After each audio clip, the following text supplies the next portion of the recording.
Late Night Health continues. I'm Mark Alyn. Our guest is Sherry Torkos. She's a holistic pharmacist based in Canada. Toronto, just over the border, isn't that? That's right. Got it. And I was just looking. There's actually at the Metropolitan Museum, there's an exhibit, Medicine in the Middle Ages. Mm-hmm, that's right. Wow. That would be fascinating to see. In the Middle Ages, they didn't know about, microscopic anything. And they may have killed rats because they didn't want them to eat their food, but they'd eat a piece of cheese, the rats, and the people would still eat that cheese. Wouldn't that be a carrier of bubonic plague or the Black Death or whatever it might be? Yeah, exactly. The bubonic plague, which it's caused by a certain type of bacterial infection, Yersinia pestis, and it was something that was carried through animals that were infected with it. It made primarily through the infected fleas from small animals such as rats, and it was a deadly disease that swept through Europe, killing millions of people. And it's something that, of course, we don't deal with today, thankfully, but it was one of the most deadly diseases that they faced in Middle Age times. Wow. Just amazing. I know. How was it wiped out? Hygiene. We killed the rats and the fleas. Yeah, hygiene, is something that has evolved with time, where people didn't realize the fact that animals would carry this type of bacteria and that could be transmitted into humans. And, still today, hygiene and protective measures are one of the best defenses we have against the spread of highly contagious diseases. We were talking earlier about influenza, but there's also infections with E. coli and something which we call stomach flu today that a lot of people get, which is typically a noroviral infection, which is highly contagious.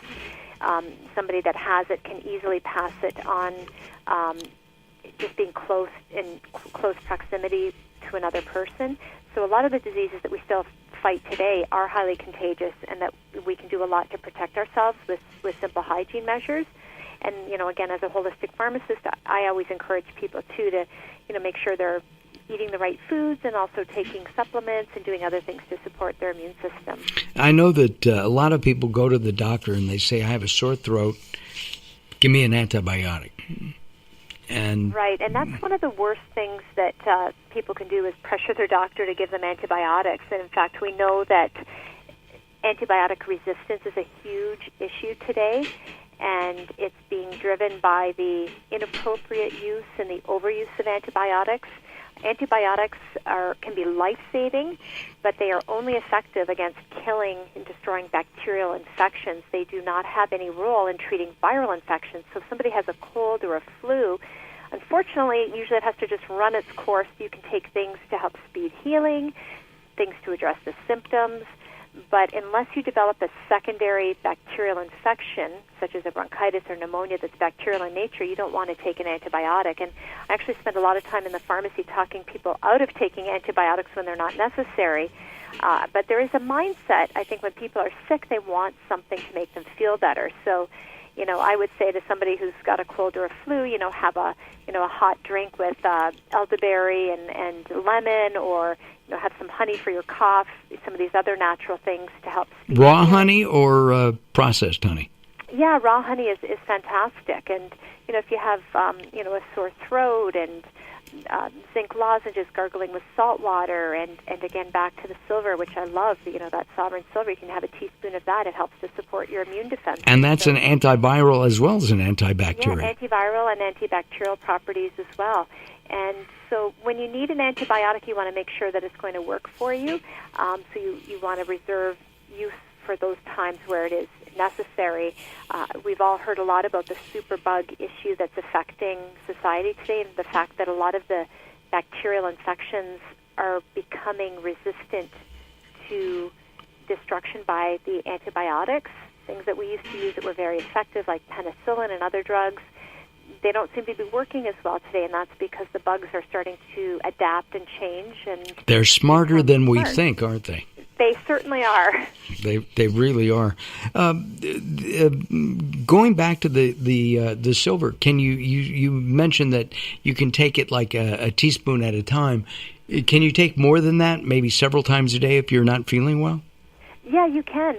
You can take several teaspoons a day. The key thing is the type of silver you choose, because, as I mentioned, there are different types of colloidal silver, and more is not better when it comes to silver, meaning that you don't need to, you have concentration-wise, what you want to be looking more is that particle size. The bioavailability of That's right, exactly, because the tiny particles that are dispersed more evenly in the product appear to offer the benefits in terms of being able to provide options for the ability to fight off infections and fight viral things. Sherry, we are absolutely out of time. We'll do this again. You've been on the show before. We'll do it again. I forgot to mention that Sherry's written more than 12 books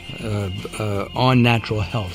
All right, we are out of time. We'll have some information up on our website at latenighthealth.com about Sherry. You can find out more about her books and her at latenighthealth.com. Don't go away. We're going to talk about water next as Late Night Health continues.